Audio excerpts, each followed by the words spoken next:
j'habite au Grand Bosquet, donc forcément, je suis au courant du projet de rénovation. Mais je viens de découvrir qu'il avait complètement changé. Les nouveaux logements qui sont prévus, ils n'ont plus la capacité d'accueillir de familles nombreuses. J'ai pas le dossier en tête, mais ce que je peux vous dire, c'est que la ville fait vraiment de son mieux pour rénover ce quartier. Bah non, justement. C'est mignon, mais ça sert à rien. C'est très bien, quoi qu'on fasse, on passera toujours pour la racaille qui vandalise.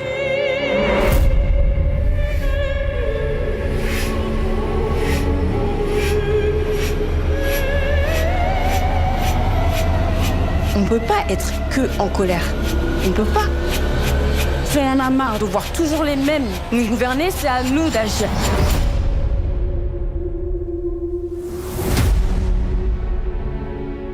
Je suis vraiment très content de vous recevoir pour ce film qui m'a complètement scotché. Je pense que beaucoup de gens vont être comme moi, quoi. Je l'ai vu en une nuit sur mon ordi, fatigué, mais je suis resté devant l'écran comme ça, quoi. Alors, je dois préciser qu'on est partenaire du film, c'est-à-dire qu'il y a notre petit logo, etc. Ouais. Mais c'est vraiment pas pour ça que je vous invite, parce que si le film m'avait déplu ou s'il n'y a aucun intérêt financier, ni pour vous, ni pour moi, c'est simplement que ce film est important.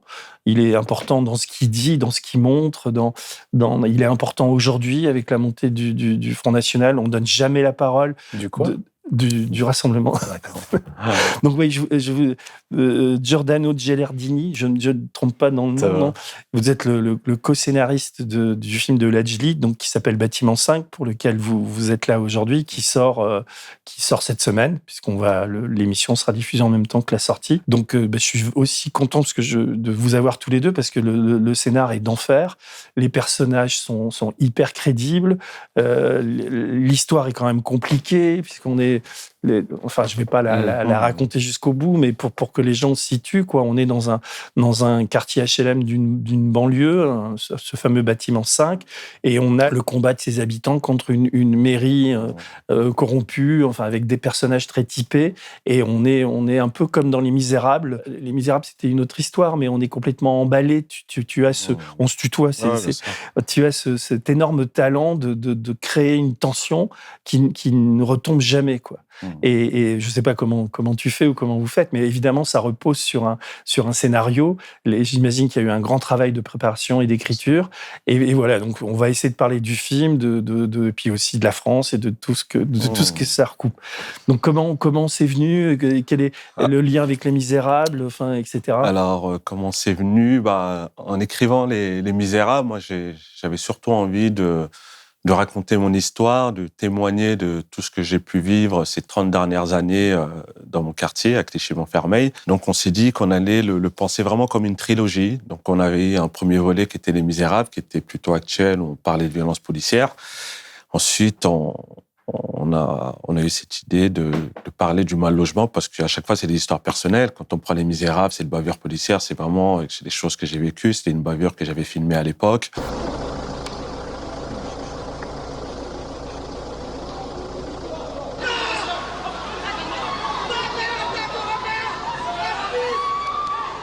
Ça, il y a une enquête de l'IGS, des policiers suspendus, donc j'en ai fait une fiction. Là, le problème du mal-logement, je l'ai aussi vécu, parce que pour la petite histoire, nous, on a grandi au Bosquet. Quand nos parents sont arrivés, ils ont acheté, parce que c'est une copropriété, c'est du privé, en fait. On n'était pas dans des HLM, donc nos parents étaient propriétaires de leur logement. Et au bout de 20 ans, quand ils ont fini de payer leur crédit, on leur a dit que les appartements ne valaient plus rien, et ils ont été expropriés.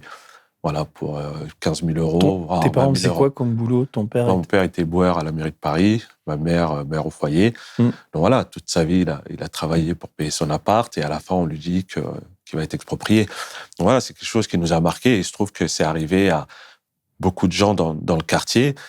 Et voilà, il y a une lutte qui s'est mise en place, et voilà, on s'est battu pour essayer de rester, de ne pas être exproprié. Et le combat a été long, et finalement, les habitants ont fini par être expropriés. C'est quelque chose qui nous a marqué, qui nous a traumatisés. Et donc, on a décidé d'en faire un film. D'accord.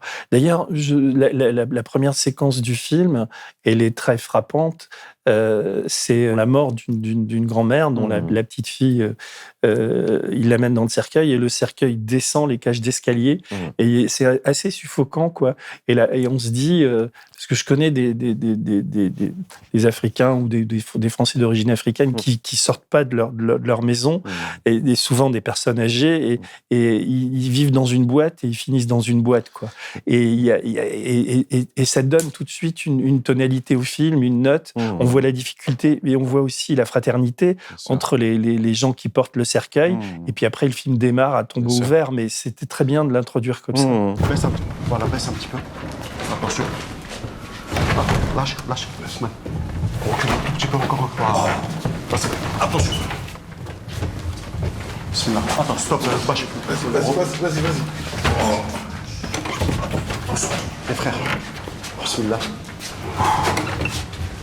On repasse avec lui en bas. Voilà.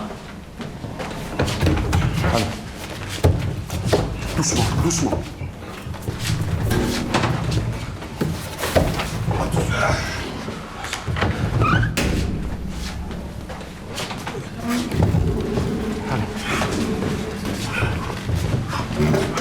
Attention. Hey, doucement. Sasa lu boloto nyandel sino manu mekora ke tora di tu. Pas autant que Allez les frères. C'est vrai que pour pour la scène d'ouverture avec Giordano, on s'est dit qu'il fallait une séquence forte et en même temps une séquence qui raconte aussi tous les différents problèmes qu'on peut rencontrer en habitant dans ces quartiers. Et on a eu cette idée de la descente du cercueil parce que, une fois de plus, c'est des choses qu'on a vues, qu'on a vécues. Donc, on s'est dit que c'était important de commencer par cette scène forte qui décrit vraiment toutes les difficultés que les gens peuvent vivre. D'ailleurs, il y a une comédienne qui dit dans la scène, on vit dans des conditions difficiles et on meurt dans des conditions difficiles. Donc, ça définit un peu les conditions de vie des habitants. Ouais, c'était l'envie de poser le sujet tout de suite dès que le film commence avec cette scène. Et puis, par rapport au lien du film Les Misérables, c'est que Les Misérables se termine dans cette cage d'escalier et celui-ci commence. Avec le jeune, on ne sait pas s'il va balancer. Et on fait cette espèce de lien comme ça, de transmission, parce que c'est pas une suite. Certains, j'entendais penser que c'était une suite des Misérables. Non, pas du tout. En fait, non, c'est des films qui sont dans la continuité, qui sont pensés avec la même ADN, et puis c'est une immersion dans le quartier de l'Adj.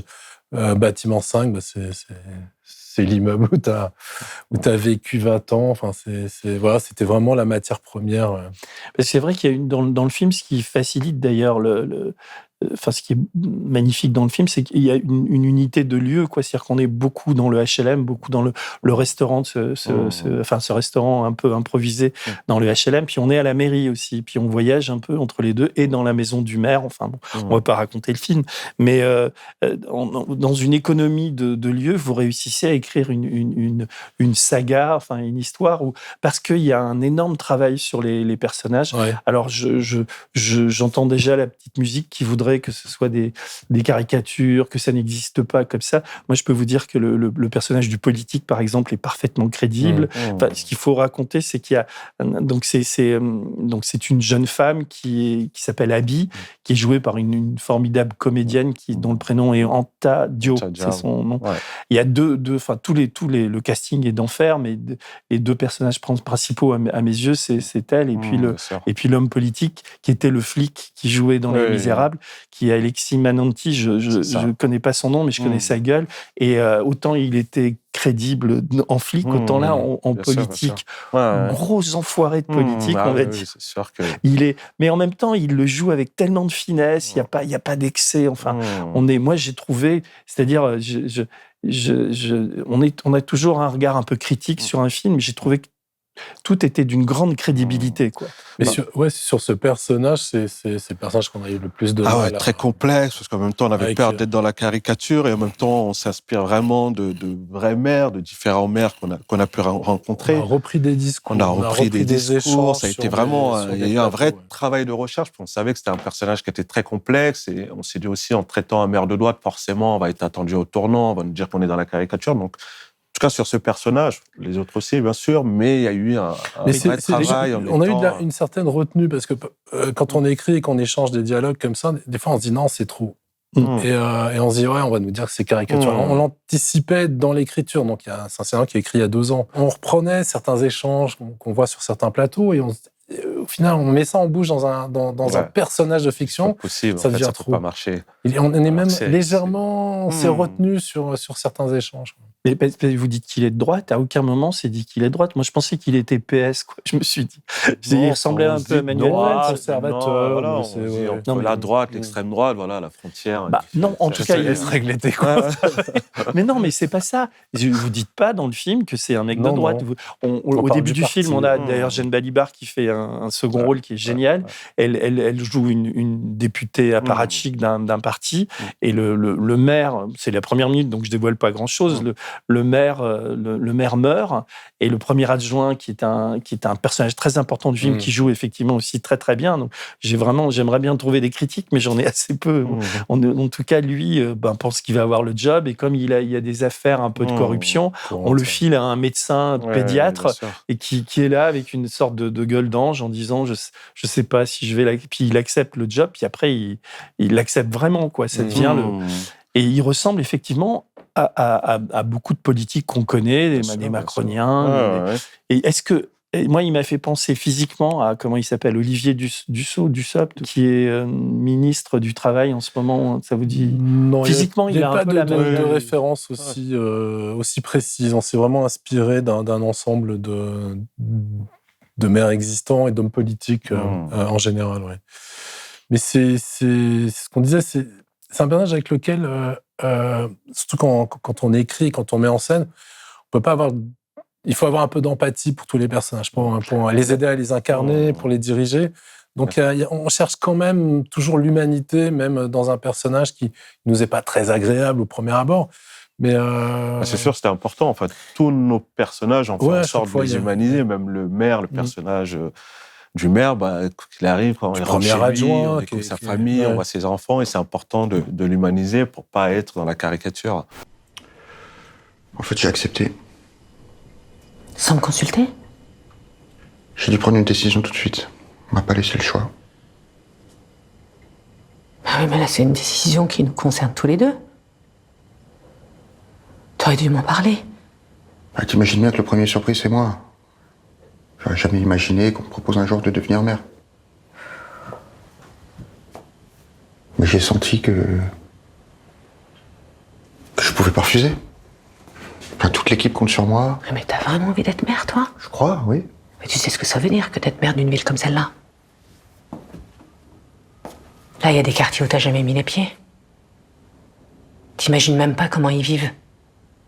Moi, j'ai peur que t'aies une vision complètement romantique du rôle de maire. Non, dis pas ça, là, c'est pas vrai. Enfin, j'assiste au conseil municipal depuis 3 ans. J'ai toujours eu un fort engagement politique.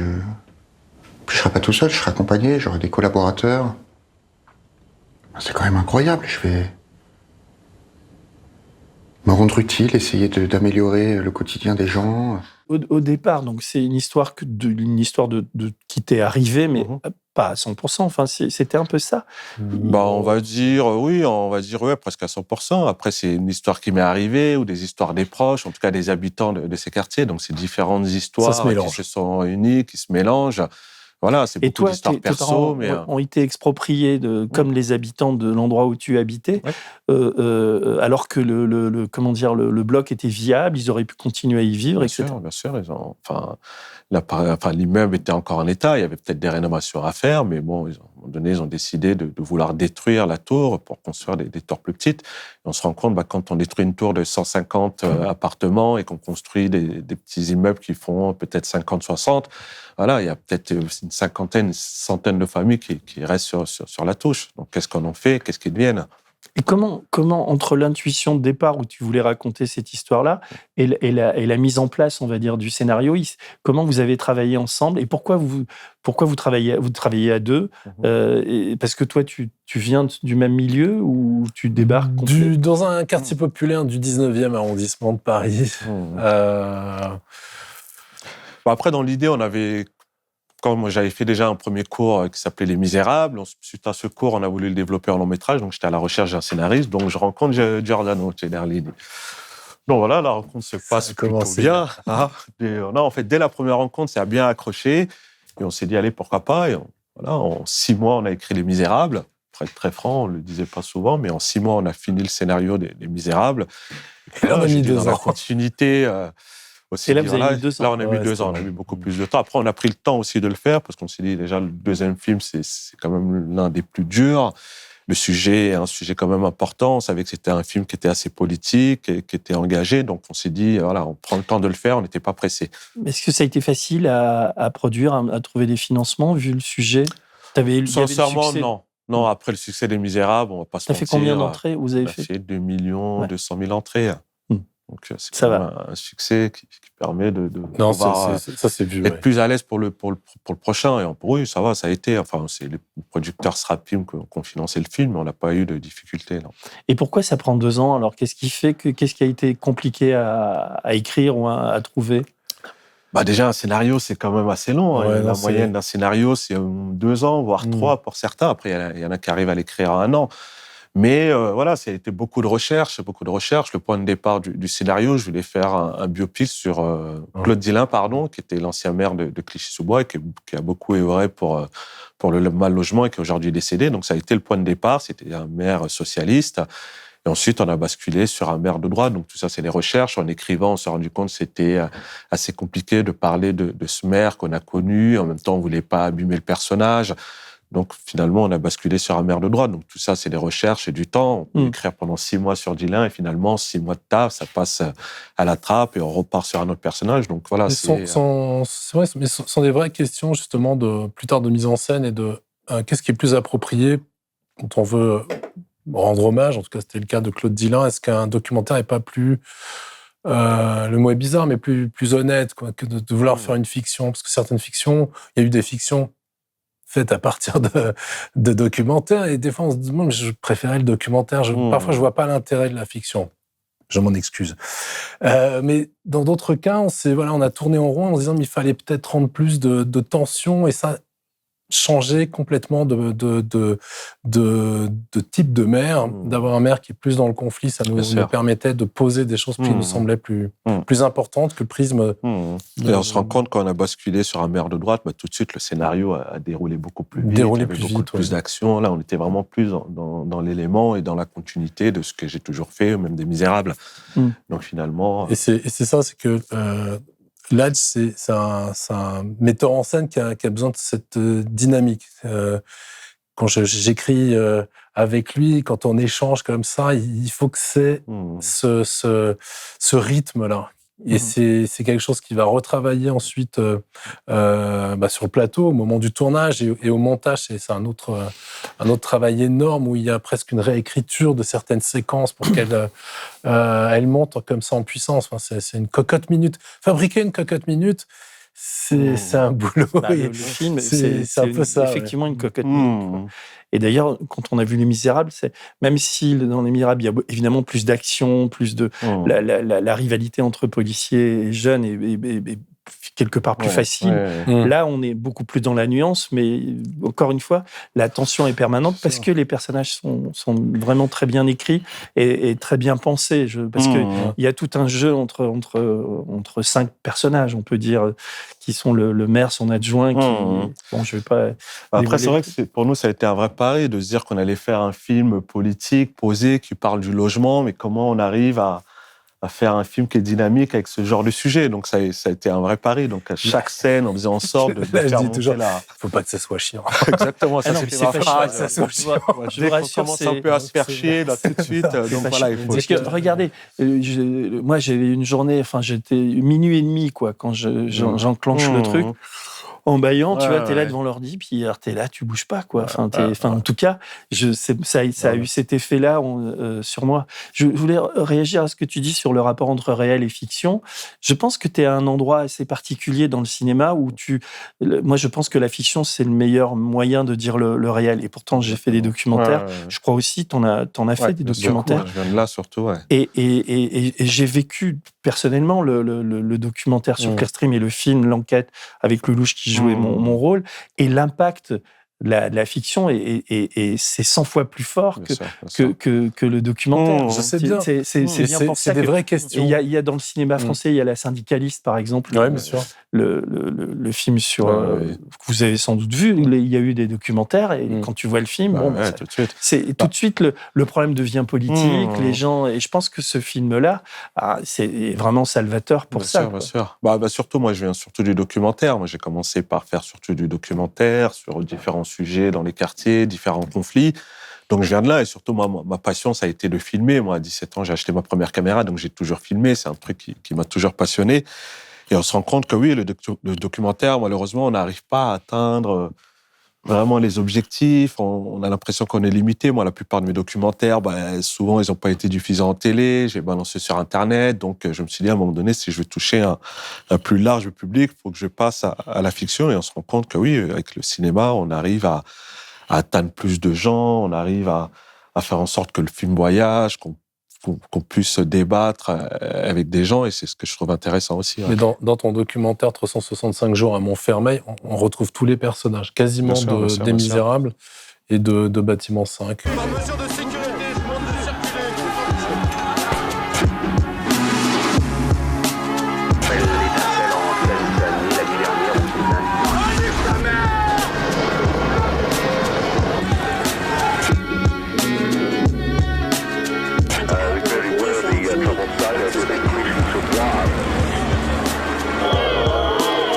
Dès qu'il y a les médias, tout le monde se ramène, allez, cassez-vous. Les documentaires que j'ai pu faire, dans l'idée, c'est comment j'arrive à les adapter aussi au cinéma. Quand on prend 365 jours et qu'on prend Les Misérables et Bâtiment 5, on retrouve... tout à fait. Il y a plein de liens. Et là, il y a un autre documentaire que j'ai fait, que j'aimerais aussi adapter un jour au cinéma.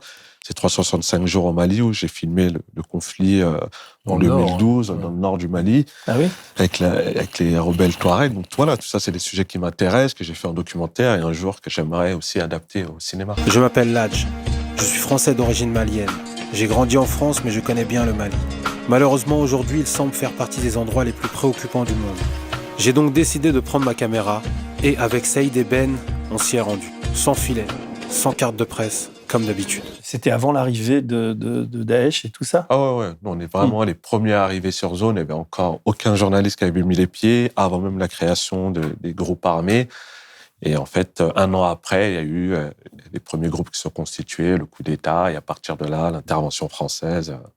Et est-ce que là, si tu me parles du Mali, parce que c'est une question que je me posais à ton égard, c'était, t'es vraiment le type aujourd'hui en France qui filme, il y en a d'autres qui filment la banlieue, mais t'es là-dedans, quoi, Les Misérables et Bâtiment 5. Est-ce que tu t'imagines filmer autre chose, ou ton imaginaire est tellement nourri? Comme je dis, j'avais cette idée de faire une trilogie, de faire mes 3 films dans la banlieue, mais là, je développe d'autres films ailleurs, notamment en Afrique, où j'ai deux longs métrages que je développe, donc en écriture. Donc, bien sûr, ça m'intéresse de raconter d'autres histoires dans d'autres territoires, bien évidemment. Comment j'ai vu les premières réactions dans la presse de droite ou sur les réseaux sociaux. On vous catalogue on catalogue le film de caricatural, de manichéen, de racisme anti-blanc. Oui. Donc, le truc, c'est le film n'est pas sorti, donc ils l'ont pas encore vu, mais malgré ça, il y a déjà des critiques. J'ai envie de dire, ça fait partie du jeu. On se rend compte à chaque fois qu'on sort un film, qu'on sort un projet, on a toute la fachosphère qui se dérègle et qui nous attaque. Donc, voilà, ça devient une habitude. Et là, tu t'attends à quoi là, il sort là bientôt Il sort dans quelques jours. Et oui, je m'attends forcément à des attaques, c'est sûr. C'est sûr qu'ils vont essayer de ressortir un peu mon passé, ils vont essayer de faire en sorte de nous attaquer. T'as pas été épargné là-dessus. Enfin, je veux dire, Non, du tout. Ouais. Du tout. Franchement, on a pris cher, mais bon, on est toujours là, debout, on continue le combat. Je sais qu'il y a eu plein d'attaques. D'ailleurs, on a à l'époque porté plainte contre Causeur, Valeurs Actuelles. Enfin, voilà. Parce qu'on vient fouiller des vieilles histoires de ton passé. Le passé. Et après, bien sûr qu'après, j'ai eu un passé. J'ai grandi dans un quartier difficile. On était jeunes. On a commis des fautes ou pas. En tout cas, si j'ai commis des fautes, j'ai payé ma dette à la société. Donc voilà, et ça fait 15 ans, et aujourd'hui, on continue à ressortir ça. Donc à un moment donné, s'il y a d'autres dossiers, pourquoi pas, mais ça, c'est le passé. Donc laissons le passé Mais c'est une vraie richesse. Je veux dire, c'est discuter avec Ladj, de voir son parcours et ce qu'il a réussi à faire. Et ce partage, parce que il aurait rêvé faire une école de cinéma, c'était inabordable pour des gens comme lui dans son quartier. Donc il a amené cette école dans son quartier, mais on a tous des parcours assez différents, mais au contraire, c'est extrêmement intéressant. Il faudrait valoriser ça. Bien sûr. Et c'est ce que fait Victor Hugo avec Les Misérables. C'est l'histoire d'un ancien repris de justice, d'un bagnard, qui devient maire. Il devient maire de Montreuil-sur-Mer, qui a été inondé il y a quelques semaines. C'est ces parcours-là, au lieu de les valoriser, de dire mais ça sert quand même à quelque chose, la justice dans ce pays. Si un homme est condamné, restera condamné, il y a un problème. Et Les Misérables se terminent par la mort, le suicide de Javert, qui se rend compte qu'il a poursuivi un type toute sa vie, alors que c'était un homme bon. Il finit par se suicider. On ne peut pas faire plus révolutionnaire que Les Misérables de Victor Hugo.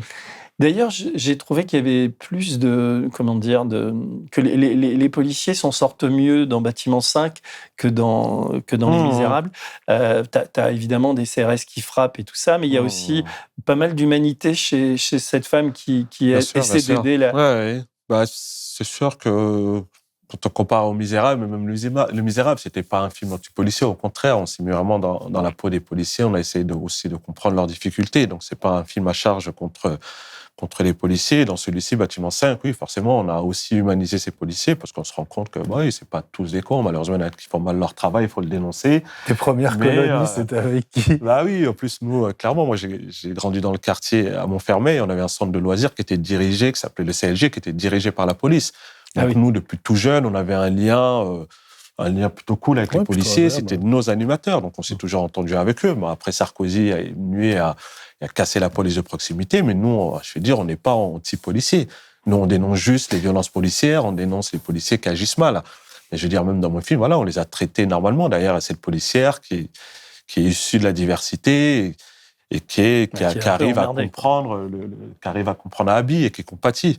Et c'est important aussi, et c'est aussi un message que j'ai envie de faire passer. Aujourd'hui, c'est important que aussi les jeunes de quartier s'engagent dans la police, et c'est comme ça qu'on fera en sorte de changer les choses. Il y a une scène dans le début de film qui est vraiment formidable, c'est quand la Abby, donc elle essaie de mobiliser les gens pour empêcher à ce que le bâtiment se vende, et ils interdisent les manifestations dans la ville, et donc le maire et son adjoint qui est africain aussi, d'origine africaine, demandent aux policiers de bloquer les habitants qui sont une trentaine à manifester, quoi. Et on a ce flic qui fait des allers-retours entre... Que même lui qui est gêné, parce qu'à un moment donné, il se rend compte que les politiques abusent de leur pouvoir. C'est une loi injuste qui a été mise en place. Et ça, c'est pareil, c'est inspiré d'une vraie histoire qui est arrivée. Ça s'est arrivé comme ça? Oui, c'est arrivé. Mais il y a eu beaucoup de décrets. Juste de faire quelques recherches pour comprendre ou voir 365 jours à Clichy-Montfermeil. Il y a souvent eu des décrets pour protéger la jeunesse en lui demandant de rester chez elle. Et on peut élargir beaucoup de décrets pour que les gens restent chez eux et ne sortent pas dehors. Et donc, c'est quel est le rôle de la police? Ça pose un peu cette question-là ici. Est-ce que c'est pour faire du maintien de l'ordre, ou d'empêcher les gens de s'opposer au pouvoir, en fait? C'est ça qui est posé ici. S'il vous plaît, par arrêté municipal, les mineurs ont interdiction de se regrouper à l'extérieur après 20 heures. Il est 20 heures passées de 5 minutes. Je vous somme de regagner immédiatement vos logements. Je vais vous demander de relire plus attentivement cet arrêté. Le second article précise clairement que les mineurs peuvent sortir après 20 heures s'ils sont accompagnés par des adultes. Vous voulez aller où? On prend l'air, ça se voit pas. Restez là.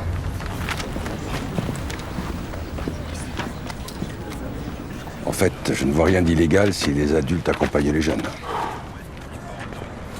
Je crois qu'on voit pas la même chose, commandant. Moi, ce que je vois, c'est une manifestation sans autorisation préfectorale. Je vois des agitateurs, des provocateurs qui s'apprêtent à troubler l'ordre public. Alors, vous me faites dégager tout ça. Allez.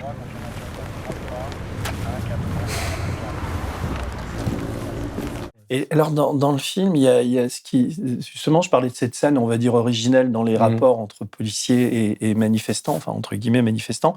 Et ensuite, il y a une mécanique qui s'installe et qui va toujours plus loin et plus vite. Et c'est la magie du film, quoi. C'est-à-dire, et pour en arriver à une sorte d'apothéose que je vais pas dévoiler, mais c'est-à-dire quand on voit la scène finale, on se dit c'est pas possible. Enfin, c'est carré. Mais après, quand on a vécu le film, on est évidemment avec le personnage. Et d'ailleurs, j'ai 2 questions à vous poser. La première, c'est vous avez ce talent, ou je sais pas quoi, de l'ellipse. C'est-à-dire qu'à un moment donné, il y a un appartement qui brûle. On ne sait pas qui l'a brûlé ou pas, mais on s'en fout finalement. Dans d'autres cinéastes ou d'autres scénaristes auraient essayé de creuser, donner une solution, etc. Après, une fois de plus, après les incendies, on en a eu pas mal dans ces quartiers. Et malheureusement, souvent, on ne sait pas trop ce qui se passe. C'est aussi ce que ça raconte. Il y en a qui disent que c'est un incendie criminel, donc ils vont dire que c'est juste un tuyau de gaz qui a explosé. Donc on ne sait jamais vraiment ce qui se passe. Et dans le film, on décrit aussi cette réalité. Finalement, on ne sait pas. Donc on ne donne pas la solution. C'est chacun imagine un peu ce qu'il veut. Mais on n'a pas la solution. En fait, les ellipses permettent ça. Et puis c'est quelque chose qu'on aime bien faire dans le scénario. Et au montage, Ladj et Flora Velpelière, ils vont encore plus loin. Ils se disent, mais cette scène, ok, on peut l'interrompre avant. C'est-à-dire qu'il y a déjà cette narration qui est assez en ellipse, mais au montage, des fois, je me dis... Et dans le scénar, par exemple, vous saviez qui avait mis le feu, ou vous avez... Non, pas dans cette... Non. Ça restait comme... ça, c'est des ellipses qu'on avait, avec lesquelles on aime bien construire une histoire. Dans Les Misérables, c'est moins le cas, parce que c'est une espèce de chronique où on les suit, on est collé aux personnages. Ici, on s'amuse à ça. Et Flora, au montage, a provoqué encore d'autres ellipses qui étaient vraiment dans l'esprit de ce que voulait Ladj. Et en fait, où le film est important, c'est que la manière dont il percute le réel avec tout ce qu'on vit en France aujourd'hui, et ce qu'il dit du rapport aux politiques et à l'engagement. Et on a tout le long du film 2 personnages. On imagine que c'est une schizophrénie peut-être pour toi, parce que les 2 personnages doivent te ressembler un peu, ou vous deux. Tout à fait. C'est donc cette jeune femme qui porte tout le film, et son amie, qui d'ailleurs l'appelle sœur, mais en même temps on sent qu'il y a une petite love story entre eux, quoi. Mais qui d'ailleurs c'est super beau, parce que c'est pas, il y a une complicité. Il y a une grande complicité, et il y en a un qui va vers l'affrontement et vers le combat, et l'autre qui est une révoltée, mais qui croit à la chose politique. Elle n'arrête pas de dire qu'elle va être mère, qu'elle veut, etc. Et on a l'impression, je sais pas, que tu choisis pas. Si, je pense que le choix, il est fait. C'est vrai qu'on a ces 2 personnages qui sont complètement opposés. Il y en a un qui choisit la voie de la violence, qui est Blaze, qui a finalement pas réussi à trouver sa place dans la société, qui finit par baisser les bras et sombrer dans la violence, dans la folie. Et à côté de ça, on a le personnage de Abby, qui incarne plutôt l'espoir, qui va se battre, qui va militer, qui va monter son parti politique et qui va aller jusqu'au bout pour prendre le pouvoir. Et je pense que le message, il est là. C'est à un moment donné, la violence, nous, on l'a connue avec les révoltes de 2005, avec les révoltes de 2018, là encore dernièrement avec la mort du jeune Naël à Nanterre. Donc voilà, on a vu que la France s'est embrasée, et finalement, les choses n'évoluent pas plus que ça. Donc, est-ce qu'il n'y a pas d'autres solutions pour changer les choses? Et le message que j'adresse, en tout cas à cette nouvelle génération, c'est à un moment donné, c'est bien beau de se plaindre, mais il faut s'engager politiquement, parce que la solution, elle est politique. Je ne dis pas qu'elle est que politique, mais c'est une voie qu'il faut tenter, je pense. Et par exemple, je crois que sur ces 2 personnages, je vais faire comme si là, je n'étais pas à côté de moi. Évidemment qu'il est les 2. Et pour répondre à une autre question, il était peut-être l'un à une époque, et puis il est l'autre aujourd'hui. On peut être les 2 à la fois, ou en tout cas dans des moments différents de sa vie. Parce que le grand thème du film, c'est la gentrification, le mal-logement, mais dans tous les films de Ladj, le sujet, c'est la colère. Qu'est-ce qui provoque cette colère? Qu'est-ce qui fait qu'un jour, les gens sont en colère? Et qu'est-ce qu'on fait de cette colère? Quand est-ce que cette colère va vous happer, va faire qu'on ne maîtrise quasiment plus ses actions? Et puis cette colère, elle peut être utile. C'est une colère, c'est intéressant pour construire des choses. Ça permet de se révolter et d'avoir un discours, ça permet de réfléchir un peu différemment. Donc c'était c'était ça aussi où je retrouve Lajli, quoi. Je sais qu'il est dans ces deux personnages en même temps. D'ailleurs, je crois que c'est elle qui le dit à un moment où on ne peut pas toujours être en colère, quoi. Ouais, c'est sûr. C'est un peu à un moment donné, après la colère, qu'est-ce qu'on fait? Ok, on peut être en colère, mais à un moment donné, il faut passer à autre chose. En fait, on peut pas être que en colère. On peut pas. Si on en a marre de voir toujours les mêmes nous gouverner, c'est à nous d'agir. C'est à nous de montrer qu'on existe, qu'on compte et qu'on sait gérer notre ville nous-mêmes. C'est très bien que ceux qui viennent de nos quartiers, qui font de la politique, ils pensent qu'à leur gueule aujourd'hui. Regarde ce gros porc de Roger. Toi, qu'est-ce que tu fais? À part critiquer H24, qu'est-ce que tu fais, Blas? Dis-moi. Parce que tu crois vraiment qu'en faisant ça, tu changes les choses? Tu traînes des pots d'échappement toute la journée, tu te fous de ma gueule ou quoi? Tu pars du garage de mon daron? Je crois que ton assos, y'a quoi? Tu changes quoi? Tu changes la vie de qui? Moi, je les aide, moi, j'ose, d'accord? T'oses quoi? T'es là, tu fais ton vieux Malcolm X à 2 balles, là. Ouais. Vas-y, tu sais quoi? Va rejoindre ta kermesse de merde. Tu fais l'ancienne? Hein? Madame la présidente, bah vas-y. Mais bien sûr que j'y vais, tu crois quoi, toi? Vas-y, casse-toi. Moi, y'a personne qui me dit ce que je dois faire. Ouais, c'est ça. On peut pas faire du cinéma, justement. Dans le parcours de l'âge, qu'à un moment donné, t'avais un travail de caméra coup de poing, comme on disait, caméra à l'épaule, avec ce travail autour du documentaire. Et petit à petit, tu t'es un peu posé. Même dans le court-métrage, il y avait des scènes improvisées, mais le format du long-métrage, du cinéma, impose un temps de réflexion qui est plus long, qui permet aussi de se projeter. Et ça fait partie, je crois, même de l'ADN un peu de ce... Sur cette histoire de colère, j'ai relevé j'ai noté cette phrase, mais je ne sais pas d'où je l'ai sortie, si c'est dans le film ou si c'était la police sert à faire taire les personnes en colère. C'est dans le film, c'est dit, ou c'est toi? Bon, on se rend compte, oui, c'est l'impression, c'est quelque part l'instrument de nos politiques. À partir du moment où les gens sont en colère, on envoie la police les tabasser et les faire taire. Et ça, c'est une Même réalité. pas, on menace, on dit attention, je vais appeler. Oui, mais après la menace, on passe à l'action aussi. Ouais. Il y a peut-être une menace au début, mais souvent on les envoie tabasser les gens pour les faire taire. Et là, en tant que comment dire, qu'observateur de la vie médiatique et politique en France, comment t'es, quoi? Franchement, quand je vois un peu l'état de la politique en général, je m'intéresse presque plus parce que c'est tellement déprimant, c'est tellement ça démoralise. À un moment donné, quand on voit tous nos politiques qui sont pour moi des opportunistes, qui ont oublié leur rôle principal, c'est de venir quand même en aide à la population. On se rend compte que aujourd'hui, ils pensent avant tout à leurs intérêts, à leur business, à prendre les meilleurs postes. Donc moi, la politique, j'y crois plus. Pour ça, je me dis comment on peut repenser la politique, comment cette nouvelle génération peut repenser la politique. Et les médias aujourd'hui... Tu crois un peu quand même, puisque tu peux pas dire... Si, dans l'engagement, t'es engagé. Ce qui se passe aujourd'hui avec nos politiques, non, je ne crois plus en nos politiques, mais je crois en engagement, je crois comment on repense la politique. En tout cas, avec cette nouvelle génération. Mais quand on voit l'état actuel, on se dit, c'est compliqué. Alors, les médias, j'en parle même pas. Enfin, je veux dire, aujourd'hui, c'est plus des médias, c'est des chaînes de propagande, j'ai l'impression. Je veux dire, à un moment, on a des médias tenus par quelques milliardaires. Je veux dire, à un moment, on n'a plus de médias libres. Et ça, c'est un drame. Et comment d'ailleurs, le film, sa sortie, là, vous êtes en pleine promo. Je sais que les cinémas sont blindés, que vous faites des tournées, enfin, il y a une sorte d'adhésion du public sur le film. Et les chaînes, les critiques, ça se passe comment? On n'a pas fait trop de télé. On a fait quelques-unes, quelques radios. Après, c'est presse locale. On a fait quelques émissions, mais bon, après, aujourd'hui, on a les réseaux sociaux. On communique beaucoup sur les réseaux sociaux. Et là, on se rend compte qu'en faisant un peu la tournée, les salles sont assez pleines. Donc, on est assez contents. Mais c'est vrai que c'est difficile de proposer un film qui a une dimension aussi actuelle et politique. C'était déjà le cas avec Les Misérables. Quand le film sort, on est en plein gilet jaune. Donc, on avait vu l'affiche des Champs-Élysées, puisque c'est les Champs-Élysées sur l'affiche. On l'a vu dans les Champs-Élysées, avec des restes de grenades lacrymo. Enfin, c'était assez curieux quoi, de cette espèce de calquer tout d'un coup à une actualité.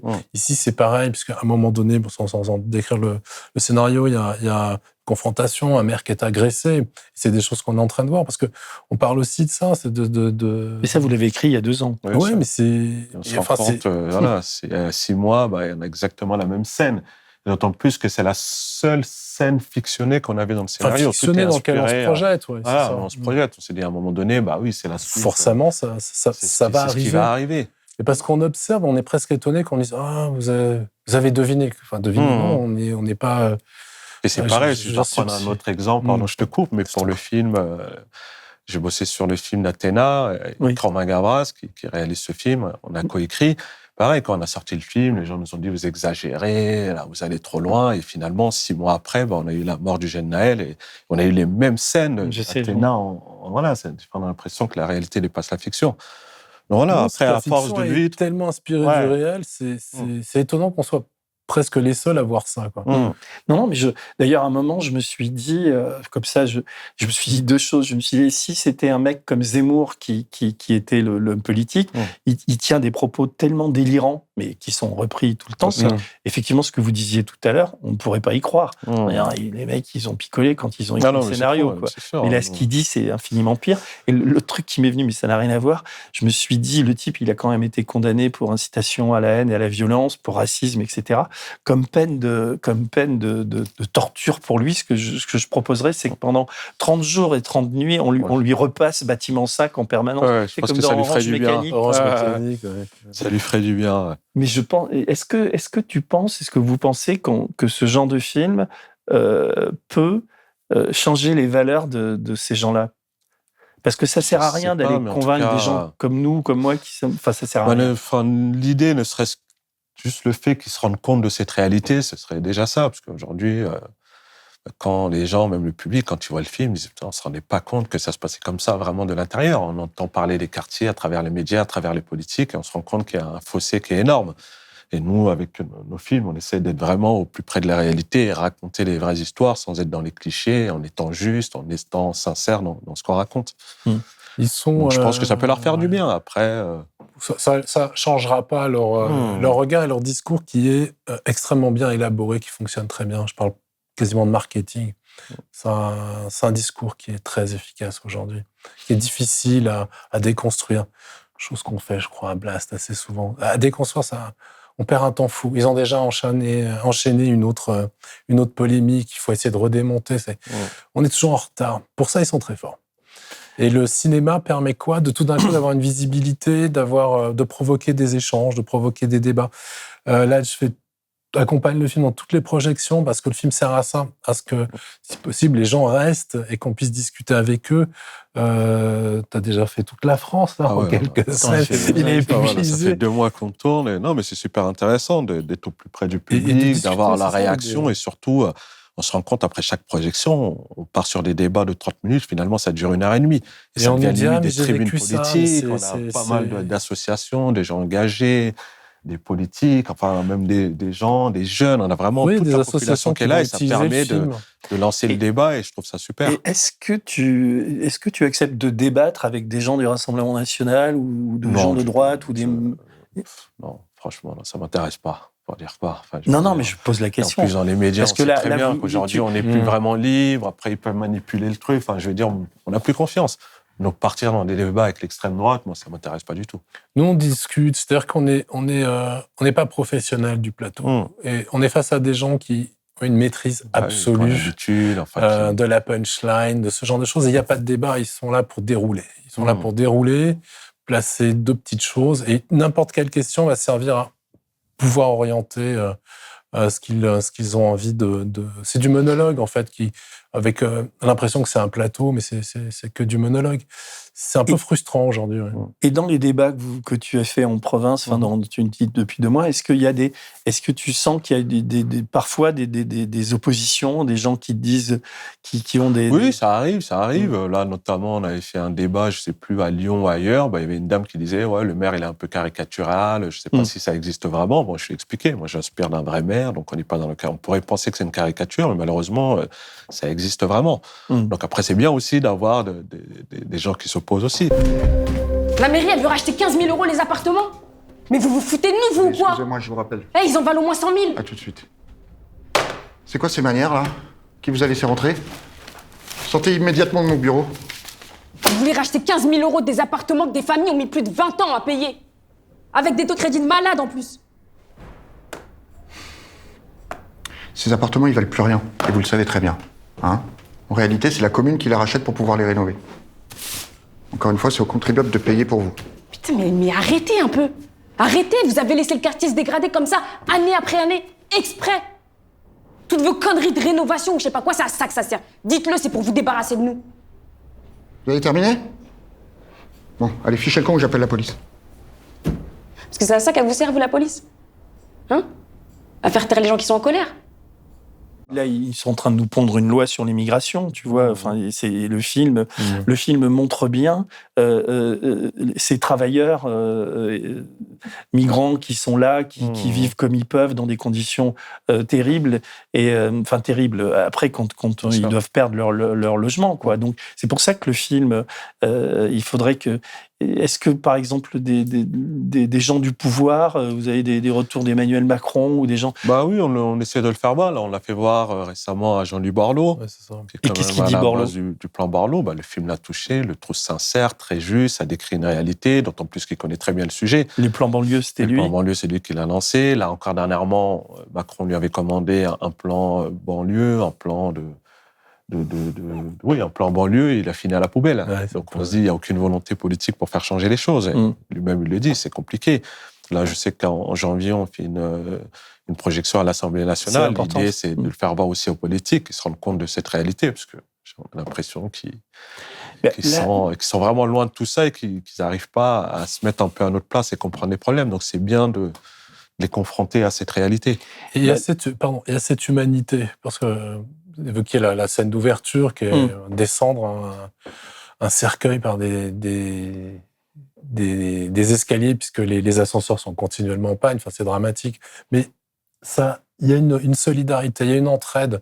Et c'est un petit village, en fait, qu'on a du mal à le voir comme un village, parce qu'on est tellement habitué avec le clocher au centre du village. Ici, c'est un village, et Claude Dillain disait que ces tours, ce sont des favelas verticales. Mais il y a de l'humanité. Ce sont des gens qui échangent, ce sont des gens qui ont des emplois difficiles, ont des horaires incroyables. C'est vivre sur une île, on est loin de tout. C'est 2 heures de transport le matin, 2 heures le soir. Enfin, c'est ce monde-là aussi d'où est issu l'âge, parce qu'il y a encore toute la famille. Ça me vient en vous écoutant, parce que ce qui fait aussi, parce que je m'interroge pourquoi le film est si incroyable, ça tient évidemment à la qualité des comédiens, je l'ai déjà dit, mais ça tient aussi au casting et au choix des troisièmes, voire des quatrièmes rôles. Tous ces gens qui traversent le film, ces travailleurs, enfin, c'est... Bien sûr. L'idée, c'était vraiment de travailler avec les vrais gens. Moi, dans le et film, comment tu as fait pour 80% des comédiens sont des gens qui ne sont pas comédiens, qui n'ont jamais fait de cinéma. Et moi, ça m'intéresse de travailler avec des professionnels et avec des non-professionnels, parce que l'idée, quelque part, c'est aussi leur histoire. Donc, ils arrivent vraiment à se mettre dans leur vrai rôle. Moi, je leur demande même pas de jouer. Je leur dis, sois toi-même et essaie d'être le plus juste et le plus naturel possible. Donc, on se rend compte que quand on travaille avec des non-professionnels, on a un côté très sincère à chaque fois, très juste, très... Mais c'est assez rare dans le cinéma d'avoir ça. En même temps, c'est des gueules qu'on n'a pas l'habitude de voir au cinéma aussi. On a des sacrées tronches. Donc, ça fait du bien aussi de voir d'autres profils, notamment le personnage de Abby, qui est une femme noire, militante, voilée, musulmane. J'ai rarement vu ce genre de profil au cinéma. Donc le combat, il est là aussi, de dévoiler d'autres talents. Je pense que tu tournes dans ton quartier, c'est déjà le cas des Misérables. C'est-à-dire que Ladj a essayé de faire travailler un maximum de gens du quartier. Et par fidélité, et puis parce que voilà, il y avait d'une première expérience autour du film Les Misérables. Ici, t'as repris tout le monde. Autant le premier film, il n'y avait vraiment pas un rond pour le financer. C'était un film qui s'est fait avec rien. Ici, il y avait un petit peu plus de moyens. Je sais que tu as enfin pu rémunérer des gens qui étaient venus filer un coup de main sur la première expérience. Parce que voilà, le succès doit aussi profiter à tout le monde. Bien sûr. Et enfin, voir comme tu dis, des gueules, mais des visages qu'on voit jamais au cinéma. Mais c'est... On dit la famille, enfin c'est la proximité, c'est des gens que quand là je dirige 200 personnes pour faire une des grandes scènes du film, tout le monde vient avec envie parce que ils connaissent ton travail, il y a une sincérité, on se dit pas on vient se faire arnaquer sur je sais pas quel tournage. C'est ça qui est beau, je trouve, dans ce travail. Toutes les personnes âgées, enfin, ce sont des gens... C'est que les habitants du quartier, mais vraiment les proches, la famille, les voisins, enfin vraiment... C'est l'énergie du travailleurs sociaux, vraiment tout le monde est impliqué. Et en même temps, ça fait 2 ans que tous les habitants, quasiment, c'est quand le tournage veut tourner. Enfin, je veux dire, on a tellement de demandes qu'on s'est dit, voilà, c'est au moment venu, ça fait plaisir d'envoyer l'ascenseur et de faire bosser... Et toi, quand tu tournes, quand tu es derrière la caméra, etc., est-ce que tu es quelqu'un de flippé, d'angoissé, ou est-ce que tu te dis tout le travail est déjà fait d'écriture et maintenant c'est que du plaisir et j'y vais quoi. Non, ça va, je suis plutôt à l'aise, je sais ce que je veux. Donc voilà, une grosse énergie, ça va assez vite, ça s'arrête jamais. Enfin, je suis dans une autre dynamique quand je tourne. Là, j'ai l'air un peu posé et tout, mais quand je suis sur le plateau, je suis un autre homme. Ouais. Tu confirmes? C'est incroyable. Enfin, il y a une énergie mobilisée. Enfin, j'avais déjà vu ça sur Les Misérables. Dès qu'il y a du monde, il est trépide. Non, mais toi, viens. Il y a un peu moins de monde que dans Athéna, mais quand même. Quoi. Un peu moins, mais on a quand même 2 grosses scènes avec au moins 200 figurants. Donc, c'est très cool de tourner des grosses séquences comme ça. Mais ça, c'est un film qui est plus intime que le premier, même plus intimiste d'une certaine façon, parce que les Misérables, c'est un film de rue. C'est un film de mec, c'est qui tient la rue, donc c'est des gens qui sont au pied de l'immeuble, qui se confrontent. Là, on entre dans l'immeuble, on va dans les appartements, on rencontre les mères, les familles. Autant le premier film, c'était un souhait d'avoir des personnages plutôt dans la testostérone. Ici, c'est autre chose. On est dans l'intérieur. On a des personnages qui ouvrent leurs portes. Et c'est là où j'étais touché quand tu me racontais les scènes de sapin de Noël dans une famille musulmane. J'ai dit, mais bien sûr qu'on fait Noël. On en riait beaucoup. Depuis la maternelle, on fait Noël. Ça a commencé à l'école, donc à un moment... Et on nous parle d'intégration. Enfin, il faut entrer, il faut faire ce travail et les portes s'ouvrent avec bienveillance, générosité. C'est pas normal d'avoir un restaurant dans un 10e étage. On le sait bien, mais c'est des lieux de communauté, d'échange en fait, de solidarité où on va manger pour 5 €. Et c'est quand on découvre ça, on sait que c'est pas souhaitable, mais c'est une solution qu'on va retrouver dans plein de villages. Dans plein de villages français, on a ça. Une épicerie qui fait aussi poste et qui sert le soir. Café social, le petit restaurant social. Ici, ça se fait différemment. Ça se fait différemment, mais c'est la même volonté. Salut ma chérie, à plus tard. Sabi, ça va ou quoi? Viens t'asseoir 2 secondes là. Viens. On va discuter. Tu connais mon fiston? Ouais, bah oui. Assis-toi, tu vas pas rester debout. Assis-toi.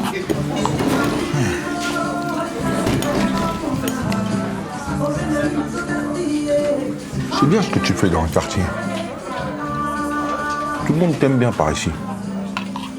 Moi, j'ai besoin de gens comme toi dans mon équipe capables de faire bouger les choses.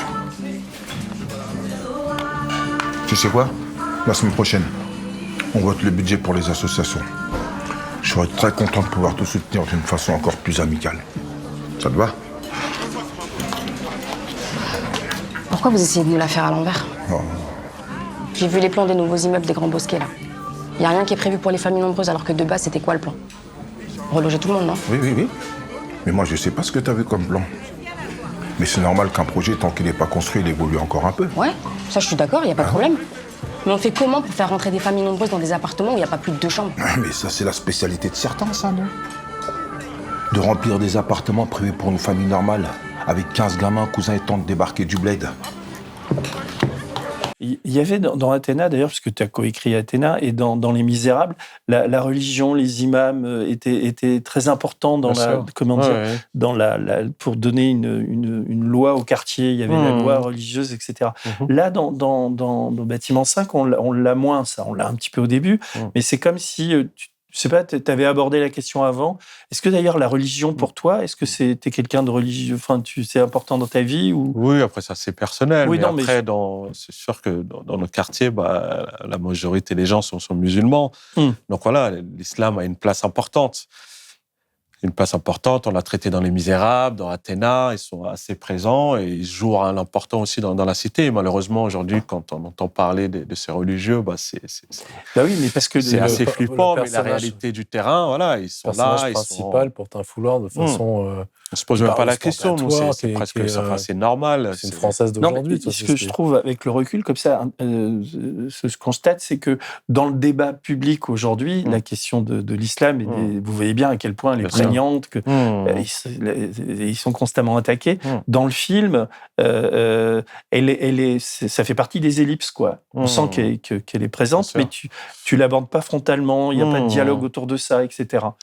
Oui, parce que j'ai envie de dire, c'est la vie de tous les jours. Ils sont là, ils sont présents, ils ont un rôle aussi important. Et puis voilà, après, c'est pas le sujet. Mais... Oui, parce que, en fait, là, juste avant, venait de coécrire un film qui traite de ça, donc Le jeune imam. Oui, en plus, donc c'est pour ça que même quand on en discutait, on dit, entre ce qui est déjà posé dans Les Misérables, dans Le jeune imam avec Kim Chapiron, là, voilà.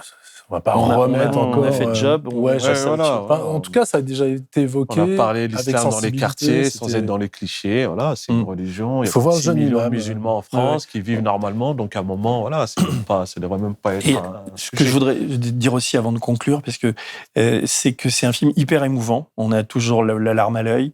Il y a des scènes avec les enfants qui sont incroyables. Les jouets du gamin, enfin il y a plein de choses. Il y a une sorte de le génie de ce film, c'est le dosage entre les et c'est pour ça qu'on s'ennuie. Évidemment, il n'y a pas une seconde d'ennui, mais il y a une tension qui monte et puis on est tout le temps ému, quoi. Donc merci, quoi. C'est tellement beau de voir ce film. Merci. Et je suis tellement content de vous avoir que j'en suis ému. Merci beaucoup. Merci. Et moi, j'invite en tout cas les politiques et Macron parce que je sais que les macroniens nous regardent, même s'ils ne nous apprécient pas toujours. Bien sûr, c'est important qu'ils voient le film. Il faut qu'ils voient ce film parce que ça va changer leur logiciel. Ouais, exactement. Parce que c'est pas un film manichéen, comme ils le disent. C'est voilà, quoi. Merci à vous deux, merci. puis j'attends le troisième, quoi. Allez, merci à vous. Et abonnez-vous à Blast, et vous aussi, abonnez-vous. Franchement, on va s'abonner avec grand plaisir. Salut à tous et à bientôt.